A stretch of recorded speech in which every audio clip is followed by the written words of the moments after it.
Marlon Brando in The Godfather, because he ages so far, and you don't even notice the differences in the hair and makeup. It's not flashy, it's not so obviously, an actor that is done up in order to be 40 years older than he actually is. The aging of Don Corleone from the very first scene in that movie towards the end, and where he's an old man working in his garden. I didn't even notice it until years later, and I worked in motion pictures and realized that because you don't notice it, that's actually the highest compliment you could give. Bob said, okay, we got a problem here. You're gonna have to teach this kid how to talk the way you want to talk. And I thought, why don't I just talk the way he talks right now?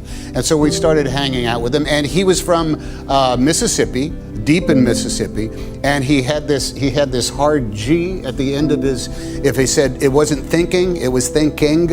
It wasn't making, it was making. And says, what does your father do? My daddy makes grease. That's what he said. And he said, I don't understand. Is grease something you make? Yes. He says, what do you do with grease? Well, grease goes into all different sorts of products. And I said, well, like what products? Oh, grease goes into lipsticks. And I was like, well, this is it. So somewhere I have cassettes, hours and hours of me just making chit-chat with a very young Michael. Where's everybody going? Oh!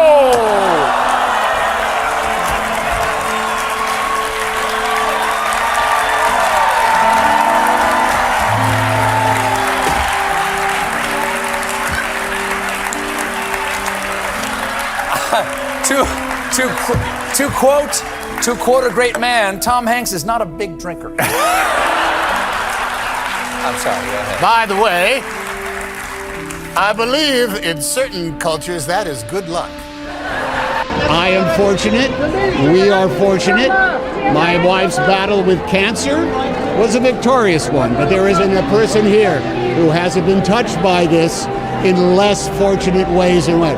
And I think our job, for those that have, is to look to our leaders and to our helpers and say, what can I do? What can I do to aid your burden? That's why we're here. I just want to know what it feels like to be here on the 80th. It may be the last of these reunions. If you do the math, if you were, say you were 17 years old and you were making your first trip into combat on June 6th of 1944, you would do the math, you're now 97 years old. That they're here, the first thing I say to any of the veterans that I happen to meet is don't get up, because, they're more or less wheelchair bound. But there they are, resplendent in their patches and their hats and their caps and the memories. And I ponder what these last 80 years have been for them. I want to ask them, what's the most extraordinary thing you've witnessed since that day? And there's an awful lot to take note of. But would any of it have happened if this day had not been? I speak with I have a Scottish accent in one of the roles. Uh-oh. I play a Scottish, Yeah. Because we don't have enough fake Scottish accents on this show. Hey, what the hell? Come on now. Jeez. My accent is 100% genuine. Oh, I Shrek cheeky monkey. No. That's fake. We can teach your entire audience how to speak in a Scottish accent with just 2 words. Okay. 2 words. This is what we learned at the Great Lakes Theater Festival in Cleveland, Ohio. How'd you get that? Well, I took a steam locomotive. All right, fair enough. Because we did a production called What Every Woman Knows, which is a great Scottish comedy from a long time ago. Grew up and watching. here's how anybody can do it. All you have to do is say, audience, join me in saying, say silver plate. So put them all together. Silver plate.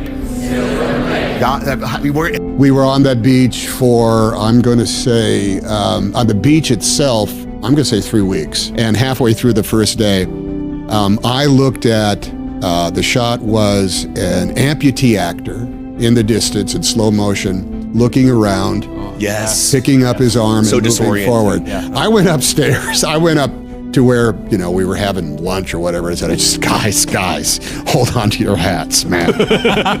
You are not prepared for what's going on down there on the beach. It's insane. And that rarely happens like that.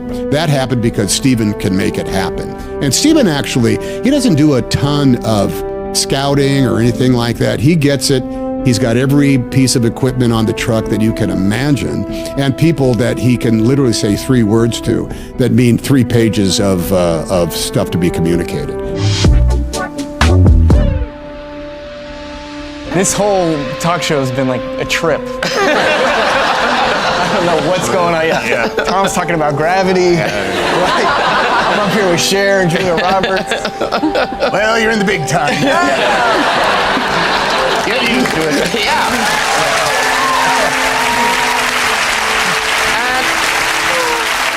By the way, go get us some sandwiches. You stay right there. Hold some money. I'd like to think, now maybe I'm just blowing, smoke up my own chimney here, but I'd like to think that there isn't a moment that is going to be expected of me where I don't know what the character would do. I think part of that is what the actor's job is. My job as an actor is to literally come up with a motivation for whatever has to be there.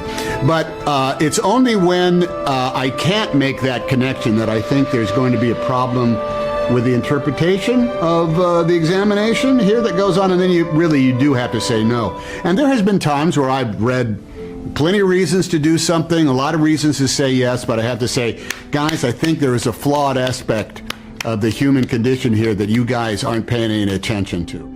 You got to be like a rabid dog, a hungry dog, so turn me loose. I can't wait to get to work and do this.